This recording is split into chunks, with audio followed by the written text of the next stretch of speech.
Welcome to the Deep Dive, where we get into the most important nuggets of knowledge from the sources you bring to us. Today, we're diving into that constant dance between purpose and unpredictability in our lives.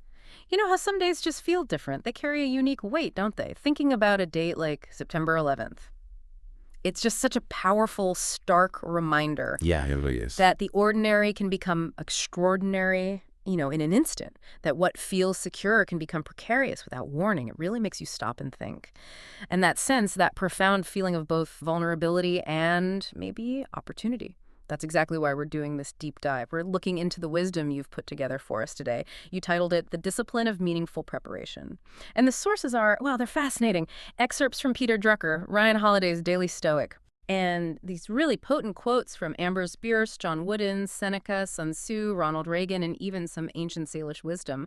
So our mission really is to explore how all these different voices might offer a kind of blueprint, for living purposefully while staying prepared for, well, the unpredictable. And that's exactly it, isn't it? This isn't just like theory or abstract ideas we're tossing around. Your collection here, this mix of ancient thought and modern strategy, it offers genuinely practical, actionable wisdom, stuff you can use for navigating the real complexities we all face. We want to help you think not just about what you should do, but maybe more deeply about how to approach life itself, how to build a mindset maybe, and a life that's both meaningful and crucially resilient. Okay, so let's unpack this. Let's start with that foundation, what many would call the architecture of a life that genuinely matters, meaningful contribution.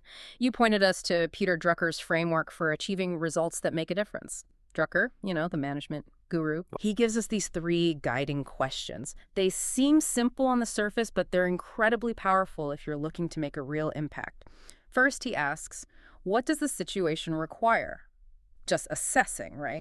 Step one, then how can I make the greatest contribution with my strengths, my way of performing, my values to what needs to be done? That's the personal alignment.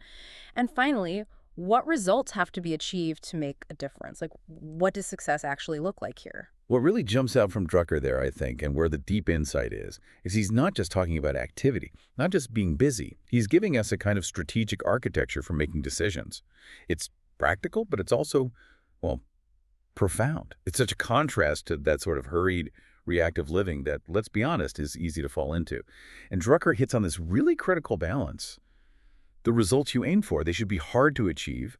They need to require stretching, as he says. Stretching, okay. But, and this is key, they also absolutely have to be within reach, aiming for something nearly impossible. That's not ambition, he warns. That's just foolish. So it's like a calibrated ambition. Is that the idea? Smart ambition, not just pie in the sky stuff. Exactly. It actually reminds me of that ancient Greek idea, Sophrosine. Knowing your limits, but still aiming for excellence within those limits. The main takeaway isn't just do more. It's about strategically picking those few hard but possible things where your unique strengths really meet a genuine need.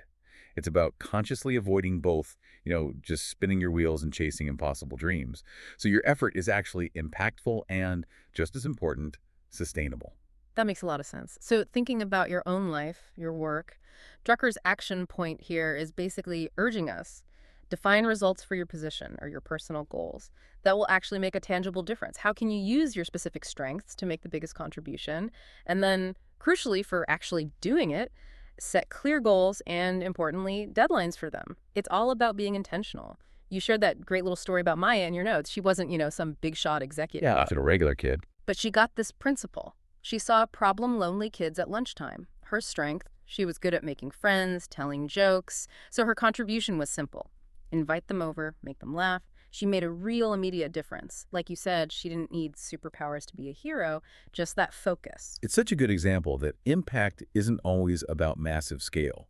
It's often about finding your leverage point, however small it seems, and applying it effectively. Okay, so building on that, making that meaningful contribution, like Drucker maps out, well, it needs a clear head, right? Which leads us right into another crucial piece, mastering our emotions. And this is where Ambrose Bierce just hits us with this really stark warning. Speak when you are angry, and you will make the greatest speech you will ever regret. Wow, just let that sink in. It's incredibly direct, isn't it? Yeah. Cuts right to the core of how that emotional reaction, especially anger, can completely wreck that careful architecture of meaningful results we were just talking about. You just abandon thoughtful planning for, well, the chaotic mess of regret. Mhm. And then you have John Wooden, the legendary coach, taking it maybe even a step further. He flat out declares emotion is your enemy. Uh-huh. Now, the nuance here, and it's important, is that Wooden isn't saying don't feel emotions. That's impossible. We're human. Right. What he's railing against is the surrender of judgment to what he called temporary internal weather. That's a really vital distinction. It's not about being a robot. No, not at all. It's about not letting those feelings dictate your choices, your actions. Precisely. And what's so fascinating is that Woodard, I mean, this guy built one of the greatest dynasties in sports history. Mhm. He understood that peak performance means acting effectively no matter how you feel in that moment. It's about discipline, really, not denial. He knew if a player let frustration or, say, fear take over their next move on the court, the whole team strategy could just fall apart. And Wooden adds that other crucial piece, which connects right back to Drucker's stretching idea. If you are afraid to fail, you will never do the things you are capable of doing. So it's not just anger that's the enemy. Fear, as an emotion, can be just as big a roadblock to reaching our potential. Absolutely. It stops us from even trying those challenging but doable things Drucker mentioned. Your notes on Maya, again, really bring this home. She remembered yelling mean stuff at her brother when she was mad, right? And she learned to, count to 10, take deep breaths, practical stuff. But you also shared her experience with fear. She was scared to try out for the school play, terrified she wouldn't get picked. And Wooden's words, you noted, kind of pushed her to try anyway. And she ended up having a great time just being in the chorus. It really shows how that emotional discipline works both ways, managing the outbursts and overcoming those internal fears that hold us back. It really does. It shows that internal discipline, that emotional mastery. It really sets the stage for any kind of external achievement. Without it, our judgment gets warped, our strengths might feel smaller or bigger than they are, and that whole pursuit of meaningful results just gets clouded. It's like the essential foundation. Totally agree. And speaking of foundations and building resilience, let's shift to a really interesting, maybe counterintuitive idea for getting stronger, this paradox of voluntary limitation. You brought in Seneca, the Stoic philosopher, and his advice from On Tranquility of Mind. He says, let us get used to dining out without the crowds, to being a slave to fewer slaves, to getting clothes only for their real purpose, and to living in more modest quarters. What's so striking about Seneca there is that he's not really pushing for, being an ascetic just for the sake of it. This Stoic idea of voluntary limitation, it's actually framed as a form of freedom. It's preparation. Preparation for reality. The deep understanding is that, look, at any moment, often through no fault of our own, life can change. We might be knocked off our perch, forced to make do with less money, less status, less access, fewer resources. You name it. That's a sobering thought, definitely, but very real. It sounds like it's more about building a kind of mental and emotional muscle, maybe, than actual physical hardship. That's exactly right. Think about Stefan Zweig. Yeah. You mentioned him in the notes. Once a hugely famous best-selling author living comfortably. Then the rise of Hitler just shattered his entire world. And history is just full of stories like that, isn't it? Prosperous people ruined by some financial scam, innocent folks suddenly facing accusations. These aren't weird exceptions, they're part of the human condition. So if we connect this back, this practice Seneca suggests, it's not self-punishment. It actively builds our resilience against those inevitable swings of fortune. It helps lessen the kind of emotional vertigo you feel when things change drastically, maybe overnight. That's a really powerful connection. And it actually links back, interestingly, to Drucker's point about keeping results within reach. If you overextend yourself constantly in lifestyle, ambition, always needing more fruition, you could paradoxically become more vulnerable when things outside your control shift. Yeah, you have further to fall, in a way. Right. So the question for you becomes, how can you practice with less now, in small, deliberate ways, to kind of inoculate yourself for later? Your notes on Maya again. Her friend Jake's family had that tough experience, moving to a smaller house, giving away toys. It was hard for him. Maya saw that, learned from it, and started kind of pretending to have fewer toys herself. And she found out, hey, she could still be happy. So later, when her family went camping and they really couldn't bring much stuff, for her it wasn't a deprivation, it was just a fun adventure. She'd already practiced being content with less.